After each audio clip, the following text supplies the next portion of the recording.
دوستان عزیزم برام دعا کنید. با نهایت تأسف و تأثر بازیگر مشهور و پیشکسوت تلویزیون و سینمای کشورمون خانم زهره حمیدی درگذشت. سلام دوستان عزیز، به کانال حواشی هنرمندان خیلی خوش اومدین. لطفاً قبل از هر چیز روی دکمه سابسکرایب کلیک کنید و زنگوله کناریش رو هم بزنید.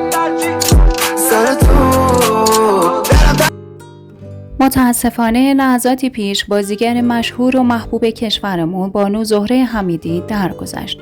زهره حمیدی بازیگر مشهور بعد از تحمل یک دوره بیماری امروز 4 شهریور 1403 در روز اربعین حسینی بعد از تحمل یک دوره بیماری در سن 67 سالگی دار فانی رو وداع گفتند.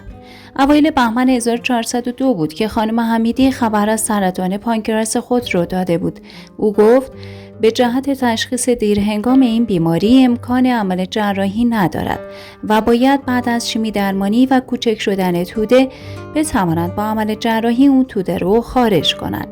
زهره حمیدی چند وقت پیش در یک مصاحبه‌ای با اظهار امیدواری بر اینکه هرچه زودتر بهبودی کاملش را به دست می‌آورد اعلام کرد: علیرغم اینکه پیشنهادهای زیادی برای کار دارم، اما الان متاسفانه توان ندارم. تا انشاءالله بعد از درمانم که تمام شود مجددا به عرصه بازیگری برمیگردم. این بازیگر در گفتگو با ایسنا در مورد آخرین وضعیت جسمانیش پس از سپری کردن دوران شیمی درمانیش گفته بود: خدا را شکر خیلی نسبت به گذشته بهترم، اما همچنان درمانم ادامه دارد. 2 ماه است که مراحل شیمی درمانی به پایان رسیده، ولی قرصایی که استفاده می کنم بدتر از شیمی درمانی هست و حالم را بد می کند. اما چاره‌ای نیست. 6 ماه باید این داروها را مصرف کنم. 2 ماه گذشته و باید تا 4 ماه آینده این قرص‌ها را مصرف کنم تا انشاءالله به لطف خداوند بهبودی کاملم را به دست بیاورم. حمیدی در مورد عملی که قرار بود در ناحیه پانکراس داشته باشد توضیح داده بود که خدا را شکر به دلیل اینکه غده با شیمی درمانی رفع شده دیگر نیازی به عمل پانکراس ندارم و از این بابت خیلی خوشحالم و خبر خوبی برایم بود.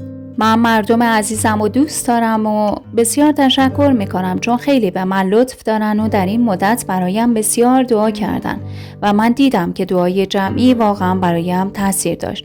زهره حمیدی در پایان در مورد شرایط کاریش هم اظهار کرد: متاسفانه شرایطم به گونه نیست که بتوانم کار کنم، چون قرصایی که مصرف میکنم توانم را خیلی میگیرد.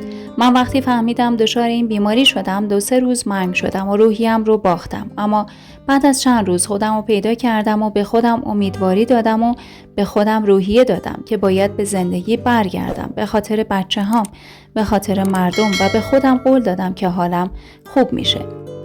پیشتر خانم حمیدی از علایق و سلایقش گفته بود که اگر به جوانهای امروزی بگویم کسی در 36 سالگی مادر بزرگ شده حتما باور نکردنیه، چون این روزها سن ازدواج به شدت بالا رفته. جوانها تازه در این سن و سال به ازدواج فکر میکنن، اما من در این سن نوه اولم به دنیا اومد و زندگیم رو از قبل شیرین تر کرد.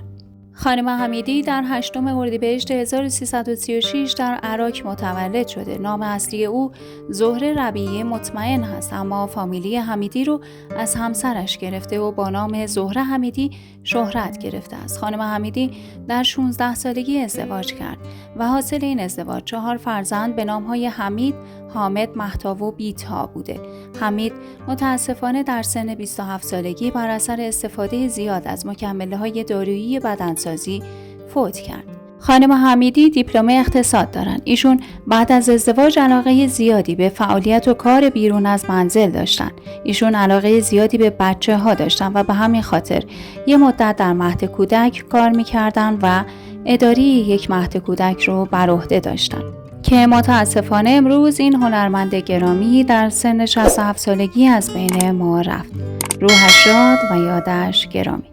خب دوستان عزیزم، از اینکه تا پایان ویدیو با ما همراه بودید ازتون سپاسگزاریم.